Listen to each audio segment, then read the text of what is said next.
ಅಮ್ಮ ಅನುಪಮ, ತಪ್ಪು ಮಾಡಿದವ್ರೆ ತಪ್ಪೇ ಮಾಡಿಲ್ಲ ಅನ್ನೋ ಹಾಗೆ ಆರಾಮಾಗಿ ಹೋಗಿದ್ದಾರೆ.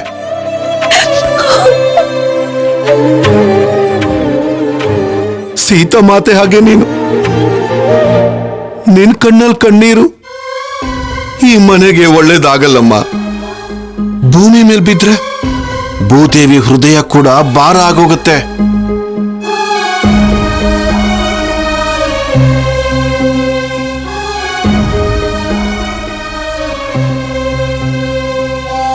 ನಾನು ಮೊಮ್ಮಗಳು ಮಾಧುರಿಗೆ ತಂದೆ ತಾಯಿ ಇಲ್ಲ ಅಂತ ಚೆನ್ನಾಗಿ ಬೆಳೆಸ್ಬೇಕು ಅಂತ ಅನ್ಕೊಂಡಮ್ಮ.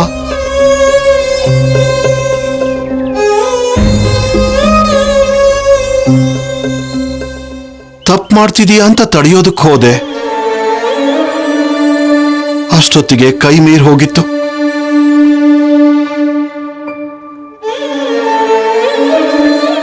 ಆದ್ರೆ ಇವತ್ತು ಈ ಮನೆನ ಒಡೆದ್ಬಿಟ್ಲು.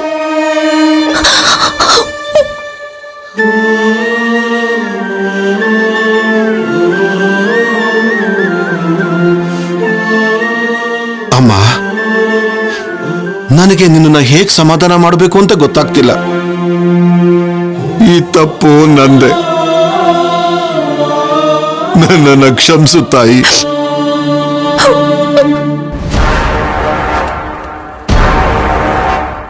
ನೀವ್ಯಾಕ್ರಿ ಕೈ ಮುಗಿತಾ ಇದ್ದೀರಾ? ಒಂದ್ ಲೆಕ್ಕದಲ್ಲಿ ಇವಳು ನಿಜವಾಗ್ಲೂ ದೇವತೆನೆ.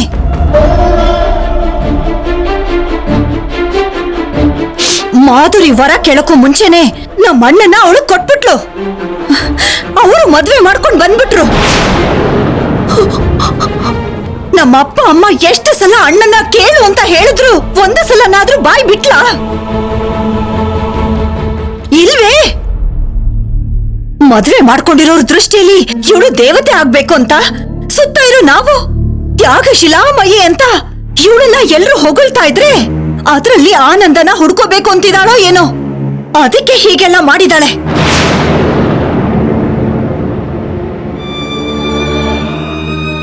ಯಾಕಕ್ಕ ಹಾಗೆ ಹೇಳ್ತೀಯ? ಮೊದ್ಲೇ ಅದಕ್ಕೆ ನೋವಲ್ಲಿದ್ದಾರೆ. ಇನ್ನೇನ್ ಅನ್ಬೇಕು ಚಿನ್ನಿ? ಅಮ್ಮನ ನಂತರ ಅಣ್ಣನೇ ಈ ಮನೆಗೆ ಎಲ್ಲಾನು ಅಂತ ಅನ್ಕೊಂಡಿದ್ವಿ. ಯಾಕೆ? ಕೇವಲ ದೊಡ್ಡವನು ಅಂತ ಮಾತ್ರ ಅಲ್ಲ, ಓದ್ಕೊಂಡಿರೋನು, ಒಳ್ಳೆದು ಕೆಟ್ಟದು ಗೊತ್ತಿರೋನು ಅಂತ ಅಲ್ವಾ?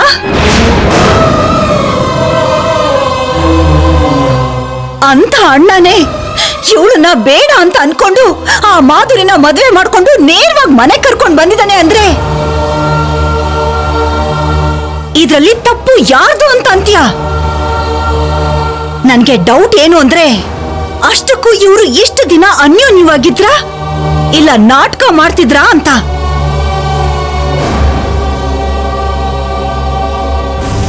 ದಮಯಂತಿ, ಮೊದ್ಲೇ ನೋವಲ್ಲಿರೋ ಅನುಪಮಂಗೆ ನಿನ್ ಮಾತಿಂದ ನೋವು ಕೊಡ್ಬೇಡ. 25 ವರ್ಷ ಪ್ರೀತಿ ಹಂಚಿದ ಅಣ್ಣ ಇನ್ನು ಮುಂದೆ ಕಣ್ಣು ಮುಂದೆ ಕಾಣಿಸಲ್ಲ ಅನ್ನೋ ನೋವಿಂದ ಬರ್ತಾರೋ ಮಾತುಗಳು ಕಂಡ್ರಿ ಇವು. ಅದನ್ನ ಬಿಟ್ರೆ ಇವಳು ನೋವು ಕೊಡ್ಬೇಕು ಅಂತ ಹೇಳ್ತಿರೋದಲ್ಲ. ಮನೇಲಿ ಕೆಲಸ ಮಾಡ್ಕೊಂಡಿರೋದು ಮಾತ್ರನೇ ಜೀವನ ಅಂತ ಅನ್ಕೋಬೇಡ ಅನುಪಮ. ನಿನ್ನ ಗಂಡನ ಮೇಲಿನ ಅತಿ ಪ್ರೀತಿ, ಅತಿ ನಂಬಿಕೆ ಇವತ್ತು ನಿನ್ನ ಜೀವನ ನಾಶ ಮಾಡ್ಬಿಡ್ತು.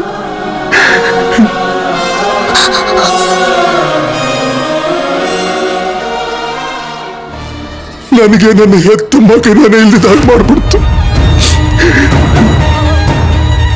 ಅವನನ್ನ ಪ್ರಾಣಕ್ಕಿಂತ ಹೆಚ್ಚಾಗಿ ಪ್ರೀತಿಸೋ ನಿಮ್ಮ ಅತ್ತೆ ಬದುಕಿದ್ದಾಗ್ಲೇ ಹೆತ್ತ ಮಗನಿಗೆ ಪಿಂಡ ಪ್ರದಾನ ಮಾಡಿದ್ಲು.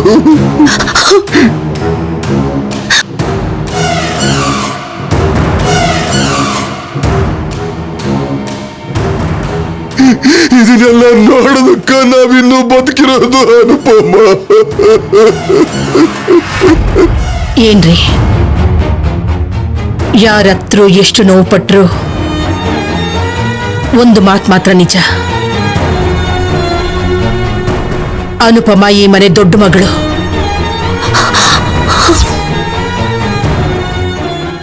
ಅಜಯ್ ಅನ್ನೋನು ಸತ್ತೋದ. ಅವನ ಹೆಸರು ಈ ಮನೇಲಿ ಕೇಳಬಾರ್ದು.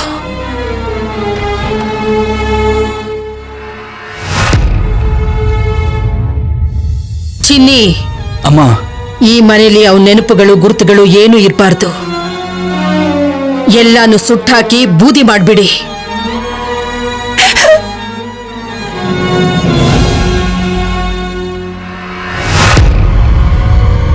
ಎಲ್ಲರ ಮನ್ಸಲ್ಲಿ ಅವನ ಮೇಲಿರೋ ಪ್ರೀತಿನ ಕೂಡ.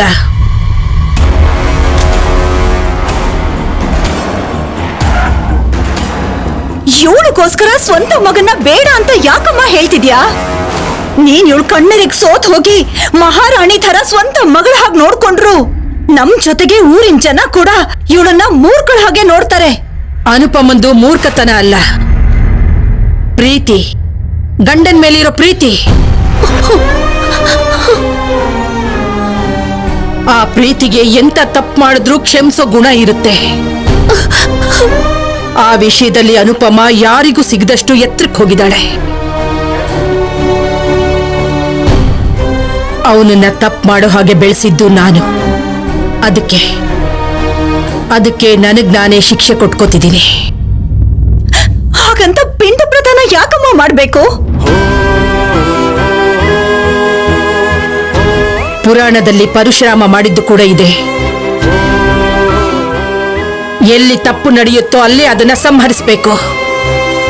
ಸಂಹರಿಸೋದ್ರಲ್ಲೇ ಹರಿ ಇದ್ದಾನೆ ಅಂತಾರೆ. ಎಲ್ಲ ದೇವ್ರೇ ನೋಡ್ಕೋತಾನೆ. ಮತ್ತೆ ಇವಾಗ ಅನುಪಮ ಭವಿಷ್ಯ ಏನು? ಹೇಗೇನೆ ಅರ್ಥ ಕೂರಕ್ ಬಿಡ್ತೀಯಾ? ಇವಳು ಹೇಗೂ ಅಪಶಕುನದವಳಲ್ವಾ ಅಪ್ಪ? ಅದಕ್ಕೆ ಹೊರಗಡೆ ಕಳ್ಸೋದೇ ಒಳ್ಳೇದು. ದಮಯಂತಿ, ಹೌದಮ್ಮ, ಹೇಗೂ ಇವಳಿಗೆ ಸಂತಾನ ಯೋಗ ಇಲ್ಲ. ಹೊಟ್ಟೆಲಿ ಇನ್ನೂ ಒಂದು ಮಗುನೂ ಹುಟ್ಟಿಲ್ಲ. ನಾಳೆ ಮಗು ಹುಟ್ಟಿ ನಮ್ಮಪ್ಪ ಎಲ್ಲಿ ಅಂತ ಕೇಳೋ ಅವಕಾಶನೇ ಇಲ್ಲ. ಉತ್ತರ ಹೇಳೋ ಕೆಲ್ಸನೂ ಕೂಡ ಇಲ್ಲ. ಹೊರಗಡೆ ಹಾಕಿದ್ರೆ ಪ್ರತಿದಿನ ಇವಳು ಮುಖ ನೋಡೋ ಕರ್ಮ ಆದ್ರೂ ತಪ್ಪತ್ತೆ ನನ್ಗೆ. ಬಾಯ್ ಮುಚ್ಚು.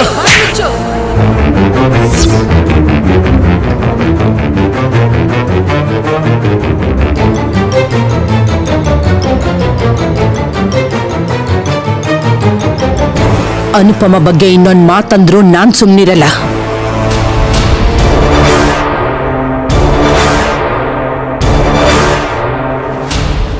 ಅವಳ ಗಂಡ ಅವಳಿಗೆ ಅನ್ಯಾಯ ಮಾಡಿ ಹೊರಟೋದ್ರು. ಅನುಪಮ ಒಂದು ಮಾತು ಕೂಡ ಮಾತಾಡ್ಲಿಲ್ಲ. ತನ್ನಲ್ಲೇ ತಾನು ಅಳ್ತಾ ನೋವನ್ನ ಸಹಿಸ್ಕೊಳ್ತಿದ್ದಾಳೆ.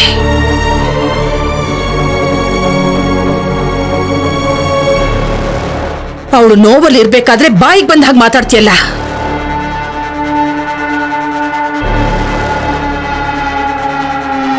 ಈ ಮನೇಲಿ ಯಾರಿಗಿಷ್ಟ ಇದ್ರು ಇರ್ದೇ ಇದ್ರು, ಒಪ್ಪಿದ್ರು ಒಪ್ಪದೇ ಇದ್ರು, ಅನುಪಮ ಈ ಮನೆ ಮಗಳಾಗೇ ಇರ್ತಾಳೆ.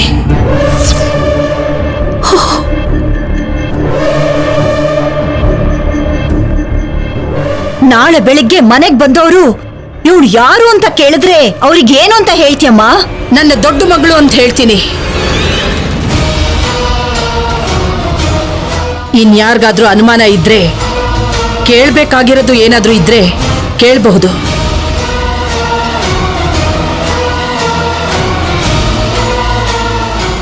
ಅಕ್ಕನಿಗೆ ನೀನು ಇಷ್ಟು ಕ್ಲಾರಿಟಿ ಕೊಟ್ಟ ಮೇಲೆ ಯಾರಿಗೆ ತಾನೇ ಏನಾದರೂ ಕೇಳೋದಿರುತ್ತಮ್ಮ? ನಿನ್ನ ನಿರ್ಧಾರ ಕರೆಕ್ಟೇ ಅಮ್ಮ. ನಿನ್ನ ಸಮಾಧಾನದ ಮಾತುಗಳೇ ಅದಕ್ಕೀಗ ತುಂಬಾ ಮುಖ್ಯ. ಸೊಸೆನ ಮಗಳ ಹಾಗೆ ನೋಡ್ಕೊಳ್ಳೋ ನಿನ್ನ ಯೋಚನೆ ತುಂಬಾ ದೊಡ್ಡದು ಪಾರ್ವತಿ. ಇನ್ನು ನಿನ್ನ ನಿರ್ಧಾರನ ಯಾರೂ ಬೇಡ ಅನ್ನೋ ಹಾಗಿಲ್ಲ.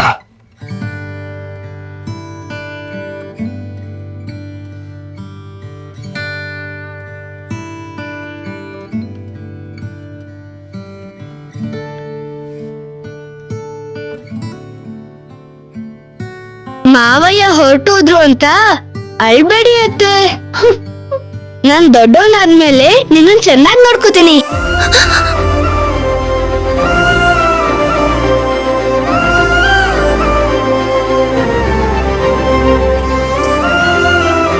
ಅಮ್ಮಮ್ಮಗೆ ದೊಡ್ಡ ಮಗಳು ಅಂದ್ರೆ ನನಗ್ ದೊಡ್ಡಮ್ಮ ಆಗ್ತೀಯ ಅಲ್ವಾ ಅತ್ತೆ? ಅದಕ್ಕೆ ಇವತ್ತಿಂದ ನಿನ್ನ ನಾನು ನಮ್ಮ ಅಮ್ಮನ್ ತರ ನೋಡ್ಕೋತೀನಿ, ಸರಿನಾ?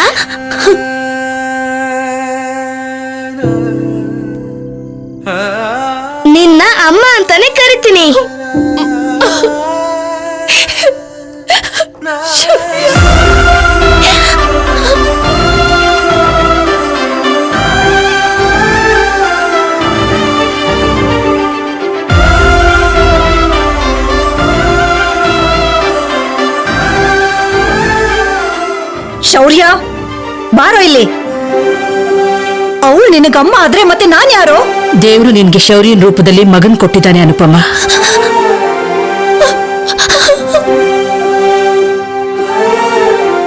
ಇನ್ಮೇಲೆ ನೀನು ಧೈರ್ಯವಾಗಿ ಬದುಕ್ಬೋದು.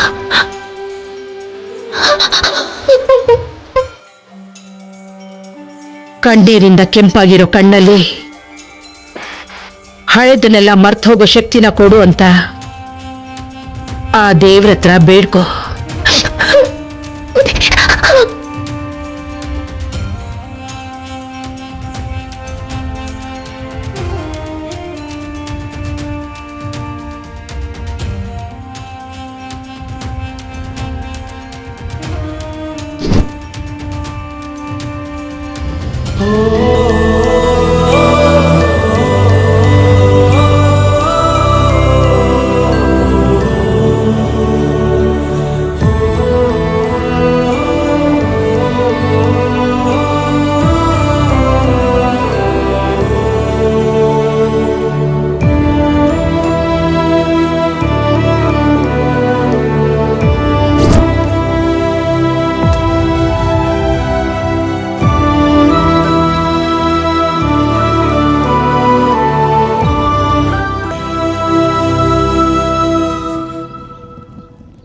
ಹೊರಟೋಗಿ ನೀವು ಮಾತ್ರನೇ ತಪ್ಪು ಮಾಡ್ಲಿಲ್ಲ ರೀ.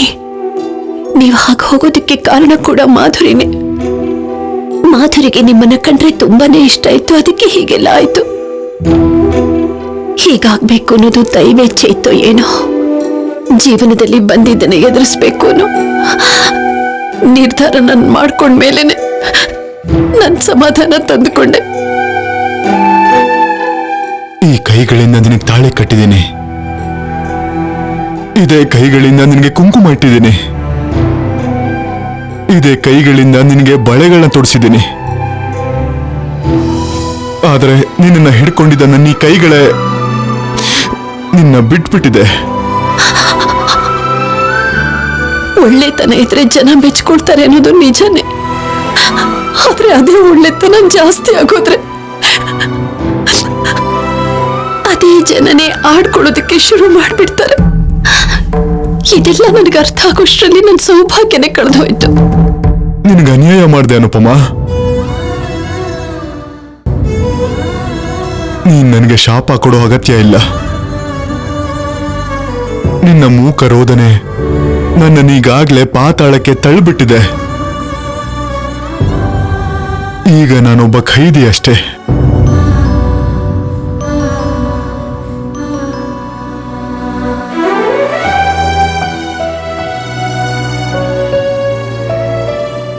ಊಟಕ್ಕೆ ಬರ್ಲಿಲ್ಲ ಅಲ್ಲ, ಅದಕ್ಕೆ ನಾನೇ ತಗೊಂಬಂದೆ. ನನ್ನ ಮೇಲೆ ಕರುಣೆ ತೋರಿಸೋ ಅಷ್ಟು ಒಳ್ಳೆಯವನಲ್ಲ ಸರ್ ನಾನು. ನೀವು ಕೊಲೆ ಮಾಡಿದೀರಾ ಅಂದ್ರೆ ನನ್ನ ಕೈಲಿ ನಂಬಕ್ಕೆ ಆಗ್ತಿಲ್ಲ, ಅದಕ್ಕೆ ಊಟ ತಗೊಂಬಂದಿದ್ದೀನಿ, ತಿನ್ನಿ. ನಾನು ಒಬ್ಬರನ್ನ ಮಾತ್ರ ಸಾಯಿಸಿಲ್ಲ ಸರ್. ಕಟ್ಕೊಂಡಿರೋ ಹೆಂಡತಿನ, ಜನ್ಮ ಕೊಟ್ಟ ತಂದೆ ತಾಯಿನ, ಆಸೆ ಇಟ್ಕೊಂಡಿದ್ದಂತ ತಂಗಿನ, ತಮ್ಮನ್ನ, ಬಂಧು ಮಿತ್ರ ಸಂಬಂಧಿಕರೆಲ್ಲರನ್ನೂ ಮಾನಸಿಕವಾಗಿ ಸಾಯಿಸ್ಬಿಟ್ಟೆ.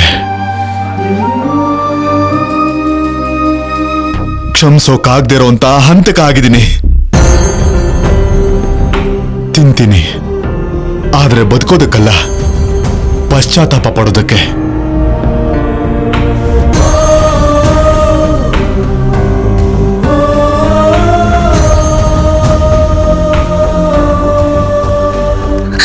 ಮಾಧುರಿ ತನಗ್ ತಾನೇ ಪ್ರಾಣ ಕಳ್ಕೊಂಡ್ಲು. ಆದ್ರೆ ನೀವೇ ಅವಳು ಪ್ರಾಣ ತೆಗೆದ್ರಿ ಇನ್ನೋ ಆಪಾದನೆ ನಿಮ್ ಮೇಲೆ ಬಂದ್ಬಿಟ್ಟಿದೆ. ಈಗ ನಿಮ್ಮನ್ನ ನೋಡ್ಕೊಡೋದಕ್ಕೂ ಯಾರು ಇಲ್ವಲ್ರಿ. ಆಗಿದ್ದಾಗೋಯ್ತು ಅಂತ ನೀವು ಇಲ್ಲಿಗೆ ಬಂದು ಎಲ್ಲರ ಹತ್ರನೂ ಕ್ಷಮೆ ಕೇಳಿದಿದ್ರೆ ಕ್ಷಮಿಸ್ತಿದ್ರು ಏನೋ. ನೀವು ಹಾಗೆ ಮಾಡ್ಲಿಲ್ಲ. ಈಗ ಜೈಲಲ್ಲಿರೋ ಹಾಗಾಯ್ತು.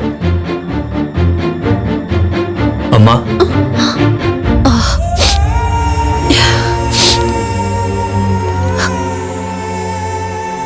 ಯಾಕಮ್ಮ ಹೀಗಿದ್ಯಾ? ಆ ಕಲ್ಯಾಣಿ ಏನಾದ್ರು ಹುಚ್ಚುಚ್ಚಾಗಿ ಏನಾದ್ರು ಮಾತಾಡದ್ಲಾ? ಅಂದಿರ್ತಾಳೆ ಬಿಡು. ಬಾಯಿಗೆ ಬಂದಾಗ ಏನಾದ್ರು ಮಾತಾಡ್ತಾನೆ ಇರ್ತಾಳೆ. ತಲೆ ಮೇಲಿರೋ ಕೊಂಬನ್ ಕಿತ್ತಾಕಿ ಬಾಲನ್ ಕತ್ತರಿಸ್ಬೇಕು. ನೀವು ಅವಳನ್ನು ವಹಿಸ್ಕೊಂಡೇ ಮಾತಾಡ್ತೀರಾ, ಆದ್ರೆ ಅವಳು ಎಷ್ಟು ಟಾರ್ಚರ್ ಕೊಡ್ತಿದ್ದಾಳೆ ಅಂತ ನನಗೆ ಗೊತ್ತು. ಅದಕ್ಕೆ ನಿಜ ಹೇಳ್ಬಿಡೋಣ ಅಂತಂದ್ರೆ ನೀವ್ ಕೇಳಲ್ಲ. ತ್ಯಾಗ ಮಾಡಿದ್ದು ನೀವೇ ಅಂತ ಅವಳಿಗೆ ಗೊತ್ತಾದ್ರೆ ಗೊಳೋ ಅಂತ ಹತ್ಕೊಂಡ್ಬಂದು ನಿಮ್ ಕಾಲ್ ಇಟ್ಕೊಳ್ತಾಳಮ್ಮ ಕಲ್ಯಾಣಿ. ಅಮ್ಮನಲ್ಲಿರೋ ಹಠನೆ ಇವಳ ಹತ್ರನೂ ಇದೆ. ನಡವಳಿಕೆ ಬದಲಾಗೋಕೆ ಹೇಗ್ ಸಾಧ್ಯ? ನೀನೇ ದ್ರೋಹ ಮಾಡಿದ್ಯಾ ಅಂತ ಅನ್ಕೊಂಡು ನಿನಗೆ ತೊಂದರೆ ಕೊಡ್ತಿದ್ದಾಳೆ ಆ ರಾಕ್ಷಸಿ. ಅವಳಿಗೆ ಬುದ್ಧಿ ಕಲಿಸ್ಬೇಕು ಅಂದ್ರೆ ಅವಳಿಗೆ ಸತ್ಯ ಗೊತ್ತಾಗ್ಬೇಕಮ್ಮ. ಅವಾಗ ಗೊತ್ತಾಗುತ್ತೆ ಇಷ್ಟ ದಿನ ಯಾರು ಯಾರಿಗ್ ನೋವು ಕೊಟ್ರು ಅಂತ. ಬೇಡ ಕಂದ, ನೋವನ್ನ ತಡ್ಕೊಳ್ಳೋದು ನನಗೆ ಅಭ್ಯಾಸ ಆಗೋಗಿದೆ. ಕಲ್ಯಾಣಿ ಅವರಮ್ಮನ ಹೊಟ್ಟೆಲಿದ್ದಾಗಿಂದನೂ ನಾನು ಪ್ರತಿನಿತ್ಯನೂ ನೋವು ಅನುಭವಿಸ್ತಿದ್ದೀನಿ. ಅವರಮ್ಮ ಸತ್ತೋಗಿದ್ದಾಳೆ ಅನ್ನೋ ಕೋಪದಲ್ಲಿ ಕಲ್ಯಾಣಿ ಆ ರೀತಿ ಎಲ್ಲ ನಡ್ಕೊಳ್ತಾ ಇದ್ದಾಳೆ ಅಷ್ಟೇ. ಅಷ್ಟು ಬಿಟ್ರೆ ಬೇರೇನೂ ಇಲ್ಲಪ್ಪ. ನಿಜ ಗೊತ್ತಾದ್ರೆ ಆ ಕೋಪ ನೋವು ಎರಡೂ ಹೋಗುತ್ತಲ್ವಮ್ಮ.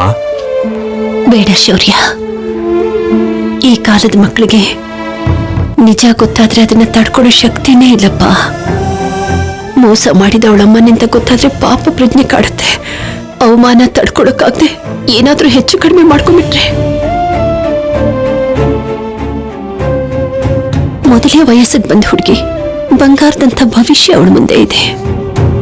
ಈ 6 ತಿಂಗಳು ನಾನು ಇದನ್ನೆಲ್ಲ ಸಹಿಸ್ಕೊಂಡ್ಬಿಟ್ರೆ ಎಲ್ಲ ಸರಿಯಾಗ್ಬಿಡುತ್ತಪ್ಪ.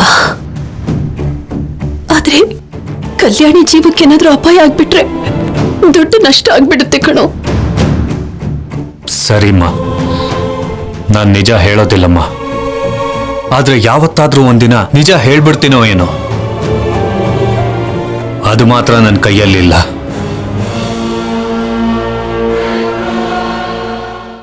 ನನ್ನ ತಾಳ್ಮೆ ಇರೋವರೆಗೂ ಮಾತ್ರ ನಾನು ಸುಮ್ಮನೆ ಇರ್ತೀನಿ. ಬನ್ನಿಮ್ಮ, ಊಟ ಮಾಡೋಣ. ಕಲ್ಯಾಣಿ ಏನೂ ತಿಂದಿಲ್ಲ, ಅವಳು ತಿಂದಾದ್ಮೇಲೆ ತಿಂತೀನಿ. ಕಲ್ಯಾಣಿಗೆ ನಾನು ಊಟ ತಗೊಂಡು ಹೋಗ್ತೀನಮ್ಮ, ನೀವು ಹೋಗಿ ಊಟ ಮಾಡಿ.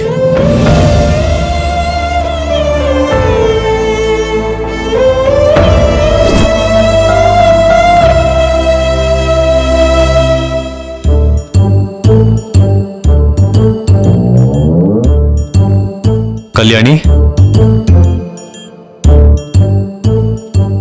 ಏನ್ ಕಲ್ಯಾಣಿ, ನಿನ್ನ ನೋಡಿ ಎಲ್ರಿಗೂ ತೊಂದರೆ ಕೊಡೋದು, ಅದು ನೋಡಿ ನೀನ್ ಸಂತೋಷ ಪಡೋದು ಅಷ್ಟೇ ಮಾತ್ರ ನಿನಗೆ ಗೊತ್ತಿದೆ ಅಂತ ಅನ್ಕೊಂಡಿದ್ದೆ. ನಮ್ಮಂತವ್ರನ್ನ ನೋಡಿ ಮುಖ ತೆಗೆಸ್ಕೊಳ್ಳೋದು ಗೊತ್ತಿದೆಯೇ? ಏನು, ನೀವೊಂದ್ ಒಂಟಿ ಹುಡುಗಿ ಇರೋ ರೂಮ್ಗೆ ಡೈರೆಕ್ಟ್ ಆಗಿ ಬಂದ್ಬಿಡದಾ? ಡೋರ್ ನಾಕ್ ಮಾಡಿನೋ ಅಥವಾ ನನ್ ಪರ್ಮಿಷನ್ ಕೇಳ್ಕೊಂಡ್ ಬರ್ಬೇಕು ಅನ್ನೋದು ಗೊತ್ತಿಲ್ವಾ ನಿಮ್ಗೆ? ಹಾಗೆ ಬಂದ್ಬಿಡ್ತಾರಾ? ನಾನ್ ಬರ್ಲಿಲ್ಲ, ಬರ್ಬೇಕು ಅಂತ ಅನ್ಕೊಂಡ್ಲು ಇಲ್ಲ.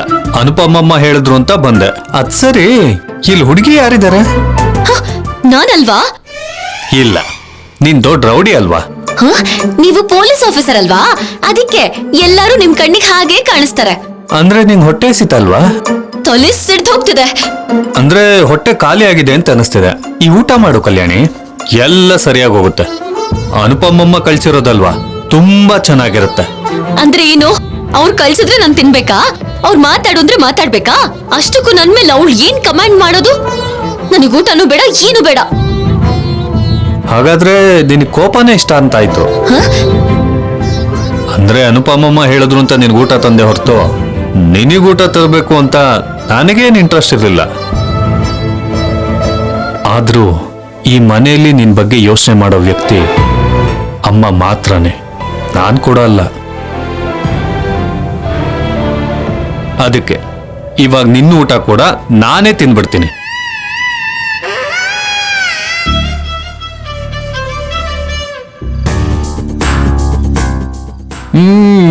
ವಾಹ್, ಎಷ್ಟು ಚೆನ್ನಾಗಿದೆಯೋ.